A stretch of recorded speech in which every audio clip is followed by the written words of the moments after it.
The Bandidos are one of the largest motorcycle gangs, or OMGs, in the world. Only the Hells Angels are bigger.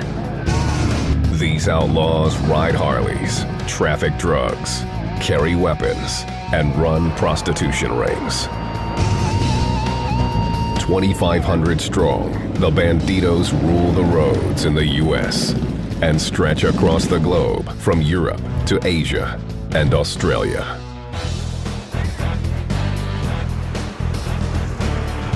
San Antonio, Texas, hub of the gang's activity. The cultural gateway of the Southwest. Its landmarks include the Alamo, Hemisphere Tower, and the Riverwalk. San Antonio is the baddest chapter in the nation. We always stuck tight together. We left together, we arrived together. We're always the largest chapter.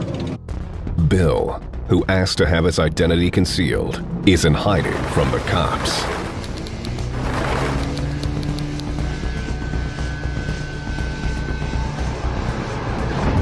He fears his former gang. A U.S. Army veteran, he was drawn by the outlaw image and brotherhood of the Bandidos. The bandits have been known to go into a bar, pull somebody out of the bar, or go into a bar and shoot people. If you with one, you with everybody. If you cut one, they all bleed. Ed Winterhalter is also an Army vet. At age 14, he saw dozens of Harleys ride up to a carnival. From that moment on, Ed wanted to be a biker.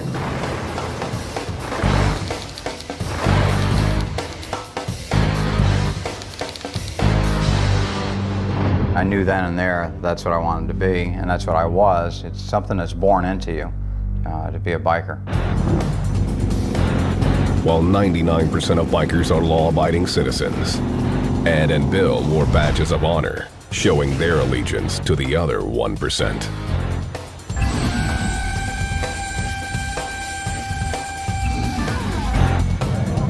One percenters thrive off their lawless reputation. I think that's all the Bandito lifestyle is about, is criminal activity. There's no other reason to join up with an organization like that. They want to feel like they can do whatever they want to do, whenever they want to do it, and that society can't tell them what to do, the cops can't tell them what to do. While some Bandidos are law-abiding citizens, to the public, the 1% patch means trouble. For Richard Merla, a former high-ranking Bandito, riding with the gang was a lifelong dream.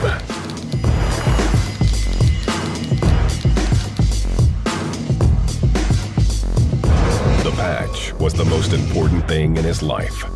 I've been in the inner circle. I've been in the circle, man. People are scared just because of the patch. August 16th, 2004. Richard Merla and two others were hanging out behind this San Antonio house. Robert Quiroga, a former world championship boxer and one of Merla's friends, was also there. Robert Quiroga was a local hero. He was San Antonio's first world champion boxer. I give you Robert Quiroga. He was very highly respected. He worked in the community. Everybody in San Antonio knew him. He was well liked. People knew him for having fought his way out of, essentially a tough part of San Antonio. It was around 3 a.m., and after shutting down a local strip club, the friends were working their way through a case of beer. Their judgments were impaired when Quiroga decided to dredge up an old incident. As the story goes, Merla apparently stole a Scarface movie poster from the house of a friend of boxer Robert Quiroga's. Merla says he stole the poster because the gang had long ago dubbed him Scarface, a reference to the mark on his face. That was my nickname they gave me. My brother gave me that name. And so we're at this guy's house drinking, and he had a Scarface poster up there.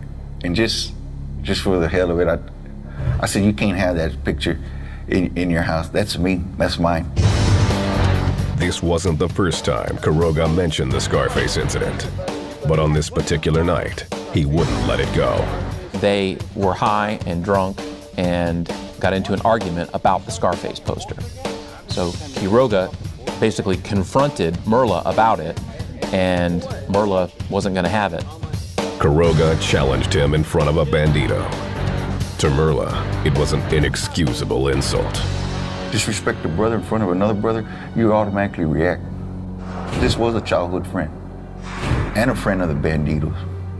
But that night he let the alcohol take control, and I gave him 2 chances to leave. Quiroga wouldn't go, so Merla did. When Quiroga left the backyard a few minutes later, tragically, Merla was waiting.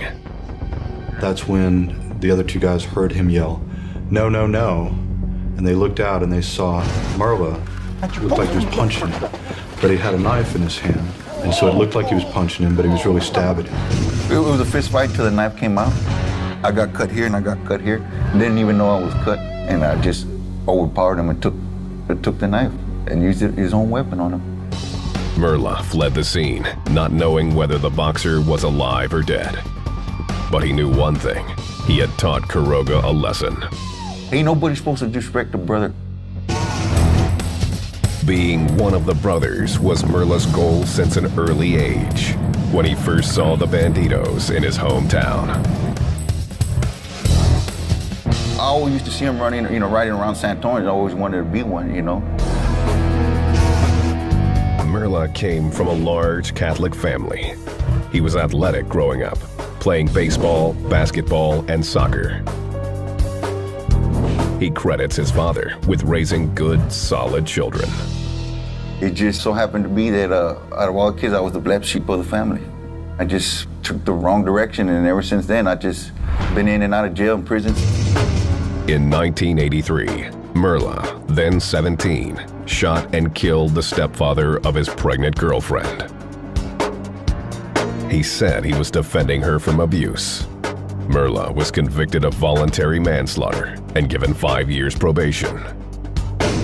A string of arrests followed for everything from assault to drug possession and drunk driving. He ended up serving 4.5 years in prison.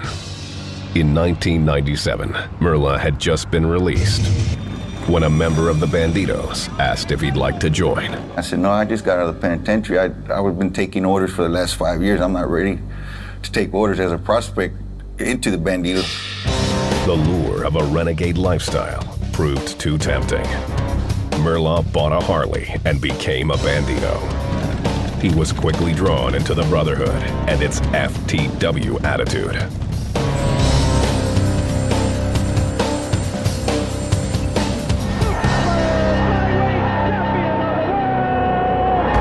It's an attitude that extended even to friends, like Robert Quiroga.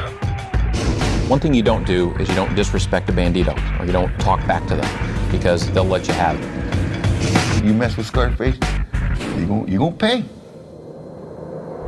can pay.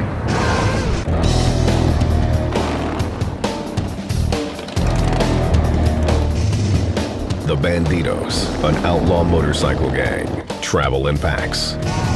Though some are law-abiding citizens, they live like they're above the law. Their legend precedes them. When you're dealing with them, be aware of what they do, that they carry weapons, that they sell drugs, that they steal motorcycles, that they assault and even kill people. From the beginning, it was clear. Cross the Bandidos at your own expense.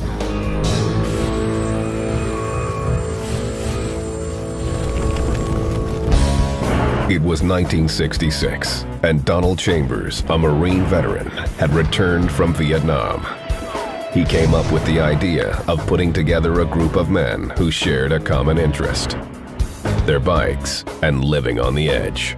Just to get together people that all like one thing, like a bowling club or anything else. In our case, it's motorcycles.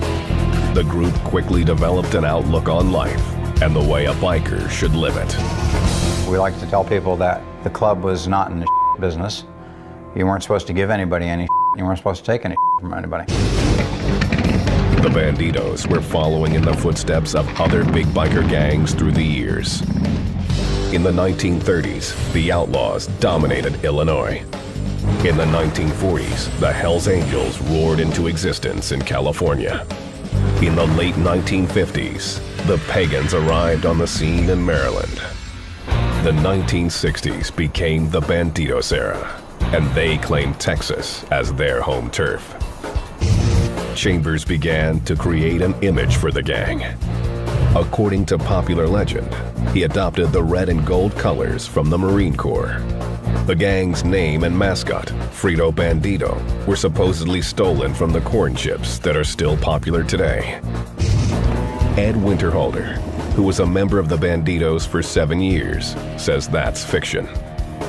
The colors, he insists, were chosen to replicate the venomous coral snake. The mascot reflected Chambers' appreciation of Mexican bandits. Well, the character came from the actual Bandidos of Mexican folklore. Although they would go out and rape, plunder, and pillage other areas, in their own backyard, they were their protectors. The early 1970s saw the gang grow quickly into a force. The new recruits seemed to share a common background. A common component is that most of these guys have had a missing piece of their childhood. So, in a sense, they are looking for a family. I joined because, like I said, I wanted to be a part of what I thought was one of the best or baddest organizations, where I could go anywhere and there were Bandidos there and I could party and have fun with them. That brotherhood was particularly attractive to some Vietnam vets who joined the gang in droves. In the late 60s, early 70s, there was an influx of people coming back from the military that wanted that adrenaline rush that they had. And they wanted to replicate it here. And they also wanted to replicate the camaraderie, the brotherhood that they had with their fellow soldiers in Vietnam. The drug culture that was so much a part of the war came back from Southeast Asia with the new pledges. Taking a page from the Hells Angels, the Bandidos made meth as much a part of the gang as their motorcycles. Not only did the drug keep them awake during runs, but it was also a moneymaker. Methamphetamine's always been the biker's drug. The Hells Angels are kind of the trendsetters in the outlaw motorcycle gang world. That's just the reality of it. And as much as these other gangs hate them, they do follow them, they do mimic their behavior. The Bandido Nation expanded in the 1970s as new chapters spread throughout Texas and several surrounding states. The San Antonio chapter kept a tight rein on membership. They called the shots. You didn't want to throw a patch on and come to us and say we're going to do this because, you know, that's dictating us, and we didn't do that. We weren't dictated to, we were doing dictating. It was clear early on the Bandidos meant business. In 1972, they punished two brothers for trying to pass off baking soda as cocaine. Chambers, the founder and president of the Bandidos, forced them to dig their graves. Then he shot them at close range and set fire to their corpses. Chambers was charged with the double murder and sentenced to life in prison. Despite losing their leader, the Bandidos continued to expand their membership and their criminal activities. There was an evolution of the guys having a good time to where some of the guys, it became a full-time thing for them to commit minor crimes and live their life off of the proceeds. By the 1980s, authorities said the Bandidos had grown into a widespread illegal narcotics enterprise. Members set up distribution networks and turned a profit selling drugs. A lot of these guys are unemployed. Their gang is their occupation, it is their job. You might have 2 members that are stealing motorcycles, 2 members that are selling cocaine, a couple of members that are into marijuana. The Bandidos branched into other criminal activities, dealing in stolen motorcycles, gun running, and prostitution. It's an expensive lifestyle. These guys are required to travel on a regular basis. These guys have to get their money somewhere. They can't just support this off of thin air, and that's where the criminal activity comes in. The 80s also witnessed the gang's international expansion as Bandidos converted existing motorcycle clubs into new sets. It was a new way to grow their criminal business, And before long, chapters in Australia and Europe were patching over.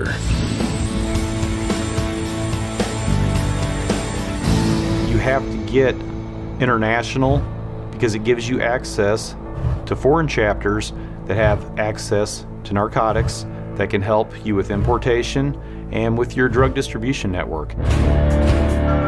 The Bandidos were now a global criminal network, and law enforcement took notice. In 1985, federal agents arrested 82 members of the Bandidos in 8 states, charging them with manufacturing and selling meth. In addition to drugs, authorities seized more than 150 illegal weapons. In the 1990s, the Gulf War brought a new influx of veterans to the Bandidos. The new recruits were needed to run the gang's lucrative drug trade and fend off competition from their prime rival, the Hells Angels. The Hells Angels believe that they should be the only outlaw motorcycle gang in existence. They think they're better than everybody else, they're smarter than everybody else, and they look down at these other gangs. If the Hells Angels had their way, they'd occupy all 50 states. But it's difficult to do that when you're fighting wars on several different fronts. The fights between the Hells Angels and the up-and-coming Bandidos started occurring frequently. Crossing into rival territory was a hazard, especially if it was with the intention of starting a new chapter. It's all about that bottom rocker.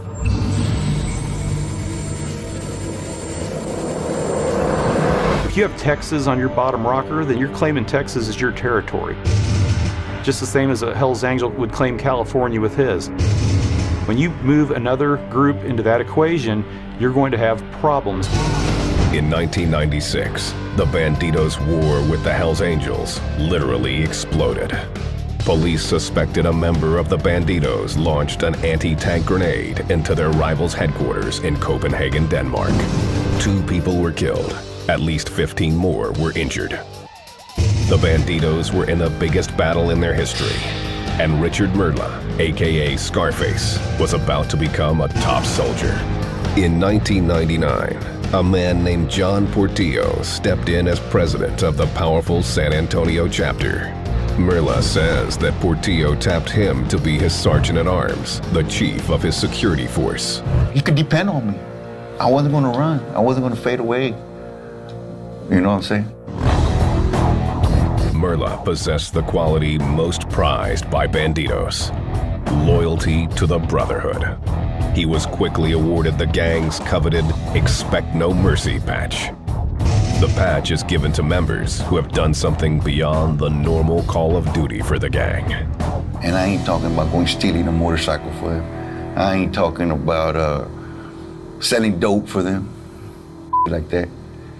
More or less just taking another person's life.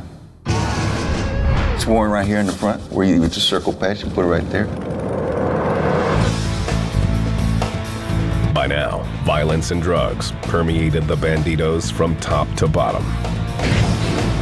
In Houston, authorities were convinced the organization was corrupt at every level. I've been around them. I've been in amongst them. Are there some good guys in the Bandidos? None that I personally saw. Are there some that put on a very good facade where they appear to be good guys? Sure. In 1999, Officer Jones, who asked to have his identity concealed, went undercover with his partner to infiltrate the Bandidos as part of a Houston drug sting. You start running into the same people, then they start remembering you. Maybe buy a drink here, buy a drink there for them, shoot a game of pool. Officer Jones took his time, gaining the confidence of his targets. They're intelligent. They know to have frontmen. They know to place as much insulation between them and their criminal activity as they can. Jones and his partner started dropping hints about wanting drugs.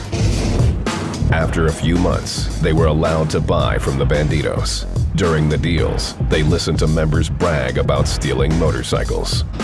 Within a year, they had infiltrated the Bandidos' operation. Every day brought new risks. We didn't want to cross the wrong fence and find ourselves in a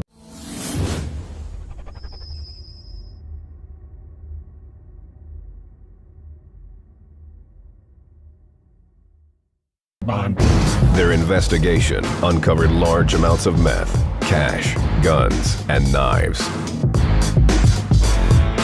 It resulted in the arrest of 2 bandidos. More than $250,000 worth of drugs and white supremacist material were also seized. It didn't take the bandidos long to figure out who had betrayed them. There was a price put on mine and my partner's head by the bandidos. I've heard it was $10,000. My partner and I took it seriously. I don't know how many t-shirts that we found that said snitches are a dying breed.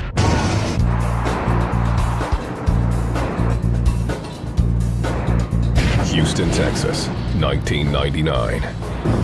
Officer Jones and his partner had infiltrated the Bandidos, the second largest outlaw motorcycle gang, or OMG, in the world. Their sting operation resulted in 4 arrests and the confiscation of more than $250,000 worth of drugs. The Bandidos quickly figured out who had snitched and set a bounty for each officer.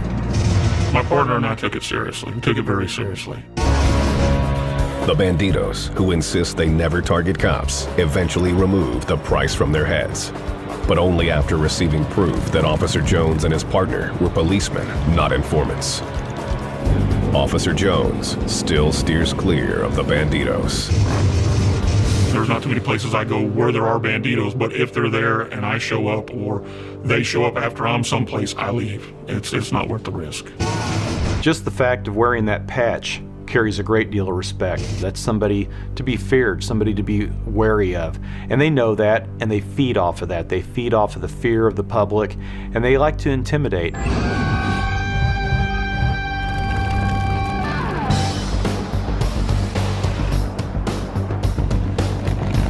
San Antonio, Texas, October 20th, 2001. A bandito named Javier Negrete was shot in the stomach and killed outside a billiard hall. Some witnesses told police Negrete had been trying to break up a fight. Hundreds of bandidos laid Negrete to rest in an elaborate ceremony. Then they began to hunt down his killer. Richard Merla, aka Scarface, was front and center. We had different meetings, how we're gonna do it, when we're gonna do it, and blah, blah, blah, and who could we trust? Police had pegged a local named Roberto Lara for the shooting and were trying to build a case against him. The Bandidos got to him first. My mentality was I didn't want him to come and spend the rest of his life in penitentiary. I didn't want him living. Months after Negrete's murder, Merla and a group of 4 accomplices pulled into a rest stop south of the city. It was an elaborate setup. Laura had arrived moments earlier with a woman who was actually part of the plan. We already know what she's driving. So me and another bandito got out of the truck and went straight to his car.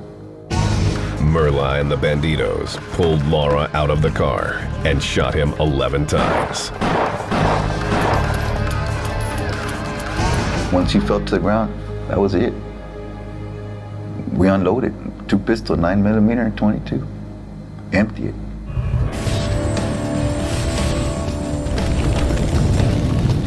The police didn't have enough evidence to make an arrest, and the Bandidos got what they wanted. What the cops do in 30 days, we'll do it in one night. The Bandidos' effectiveness is partly due to its structure, which is organized like a corporation. One of its biggest chapters is in San Antonio, Texas. The gang also operates a national chapter with its own president, vice president, secretary, and treasurer. The national chapter rotates from city to city, depending on where the national president lives. That model is then replicated in the hundreds of sets found at the local level. Members are required to pay monthly dues and attend meetings they refer to as church. You walk in and you talk about old business from last week or the last 2 weeks, things that still haven't been settled or decided upon. And then you go to new business and everybody gets to say what they want. During church meetings, they're not going to have any out loud criminal conversations. So they're always under that belief that they're being watched and listened to. The Bandidos will not initiate just anyone. African Americans are not welcome. If you look at their clothing, a lot of the patches that they wear, it's real common to see the SS lightning bolts, to see the swastikas. These guys do embrace that ideology of white supremacy. Women are considered nothing more than property. Girlfriends, known as old ladies, are forced to wear a patch that advertises them as Bandito property.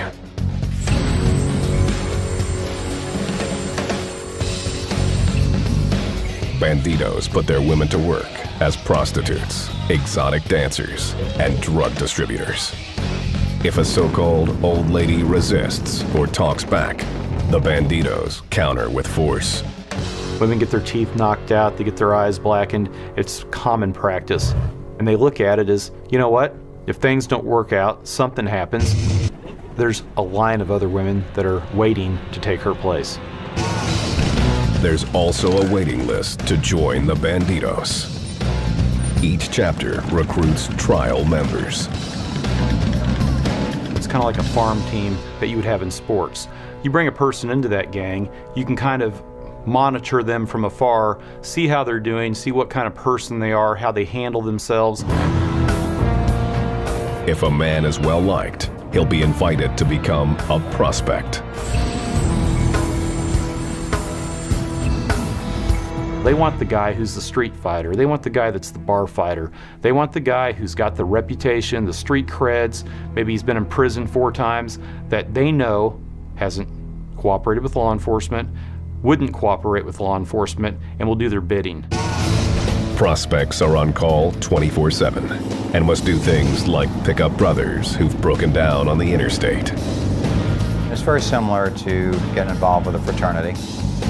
You spend a year of your life doing menial tasks for all sorts of members, proving that you're worthy of wearing the patch. It's club first. Everything's about sacrifice, sacrifice, sacrifice.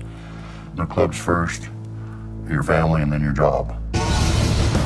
For Merla, street name Scarface, no sacrifice was too large if it meant joining the gang.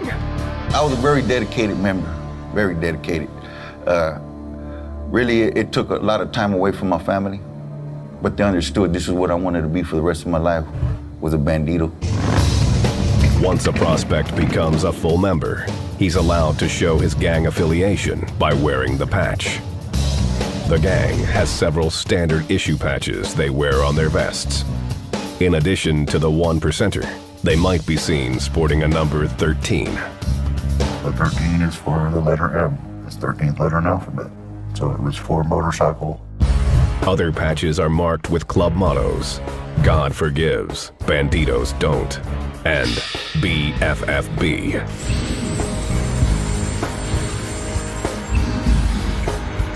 The gang adheres to a strict set of rules. They must keep a running motorcycle, log thousands of miles riding, and go on mandatory annual road trips or runs. It costs a lot of money to put fuel in your motorcycle, and it costs a lot of money to stay places, and it's just a very expensive lifestyle. It's a lifelong bond. The men are there for all of each other's moments in life, but they reserve a special level of respect for the deaths of members. Outlaw motorcycle clubs take funerals seriously. The Bandidos are no exception. In the Bandito world, if you're within 500 miles of the location of a Bandito that dies, it's mandatory attendance for every Bandito within that 500-mile radius. They do those funerals for every Bandito, no matter if they die of old age, in a car accident, motorcycle accident, or if they're gunned down. The funerals are complete with their own set of rituals. Bandito members are laid to rest with their patches. They are literally buried by their brothers, who take turns throwing dirt on the grave. The Bandito family love does have its limits. Lying, cheating, disobeying, or showing disrespect is all it takes to be excommunicated from the gang. It's a lesson that Richard Scarface Merla would learn the hard way when he murdered San Antonio's favorite son. When Merla murdered him, it was almost like he had murdered a Bandito. That's how the Bandidos reacted to it.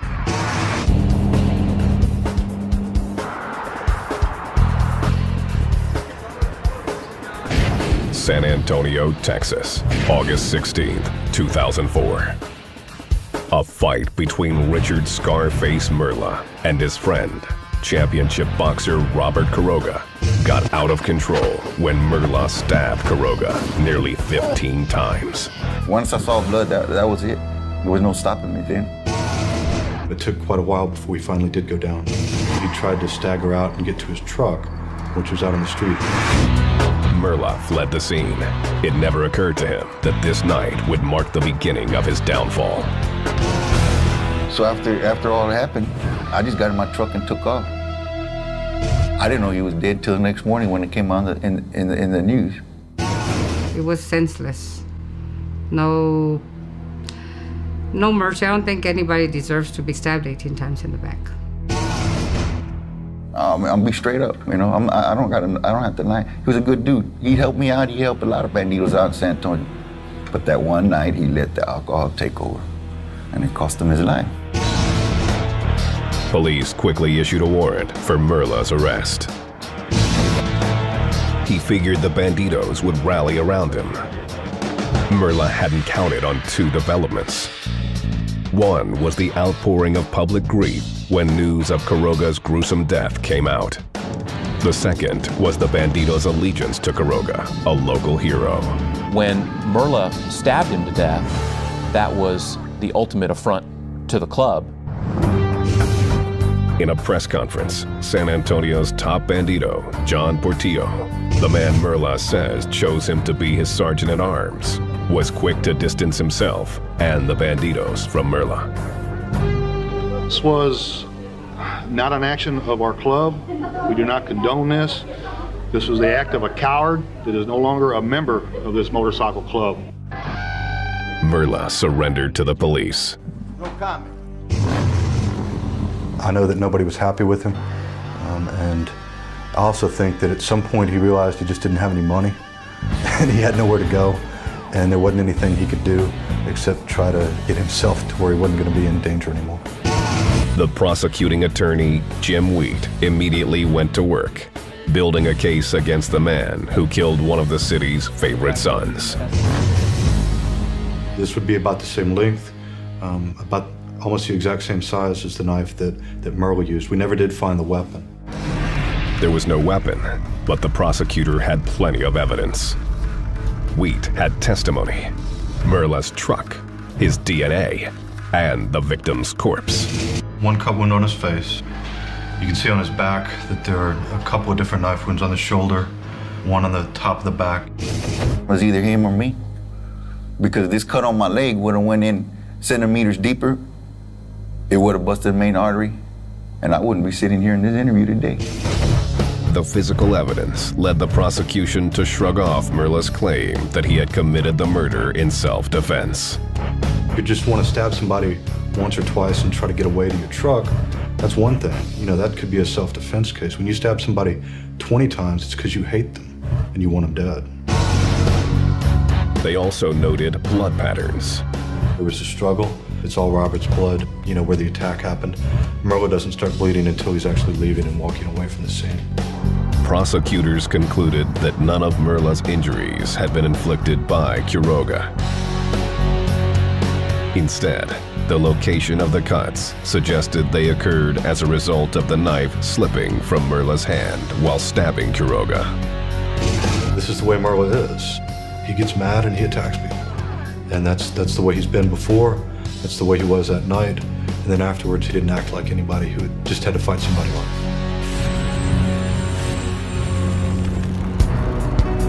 The trial was set to begin on September 12, 2005. To the prosecution's surprise, Merla's attorney asked for a plea bargain before the trial even began. He walked in with his attorney on Monday morning when the jury's coming up, and he said, hey, can we work this out? We want to work out a plea. I said, are you kidding? The reason for the plea, Merla had gotten word the state had filed new charges for a stabbing he allegedly committed 2 years earlier. Merla agreed to plead no contest to the Quiroga murder in exchange for dropping the new charges. He was sentenced to 40 years in prison. Merla claims the Bandidos broke their own code and ratted him out for an earlier murder. The 2002 rest stop killing of Roberto Lara, the man Merla shot 11 times in retaliation for a Bandido's death. I took the rap. Took all the rap. Merla claimed he was simply following the orders issued by President John Portillo when he shot Lara. He had his sources, and when he came to me, he said, "That's the guy. We need to take care of him." I knew what he wanted done. He didn't want no black eyes and broken noses, teeth missing, and I took care of it. Merla says only Portillo had the authority to order the hit. His title says it all. Like chief of police, what does he do? He gives orders.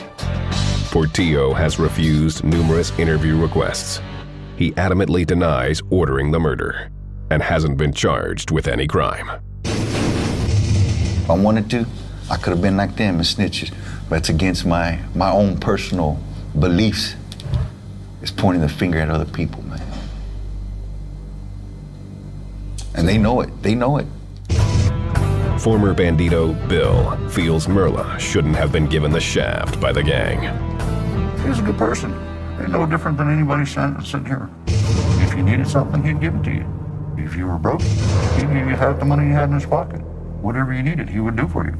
That's what the Brotherhood was supposed to be about. Merla isn't the only one the Bandito Brotherhood has failed. One day, Bill answered the door of his home and discovered a couple of Bandidos. They'd been told to collect Bill's patch as payback for a dispute with the gang. They were going to threaten me in my home. That's my castle. That's my kingdom, and I'm God there. And they're like, "Here, let me get it for you," and I turn around and flip the safety off Smith & Wesson, and you can get the out of my house, you can get a mother thing. The Bandidos left without Bill's patch, but caught up with him a few months later. The two men snuck up on Bill and jumped him in a parking lot. Infuriated, Bill gave back the patch. He says he had given everything he had to ride with the Bandidos, sacrificing his house, his trucks, and his job. When you're on the road all the time, you're not at home to work to pay bills. You can't pay your bills, and the mortgage company, they ain't gonna let you live in their house for free. Bill, who once lived and breathed for his gang, has settled thousands of miles away from San Antonio. Well, I'm not gonna with now, and hopefully they don't ever want to come with me because they might get more than they ask for.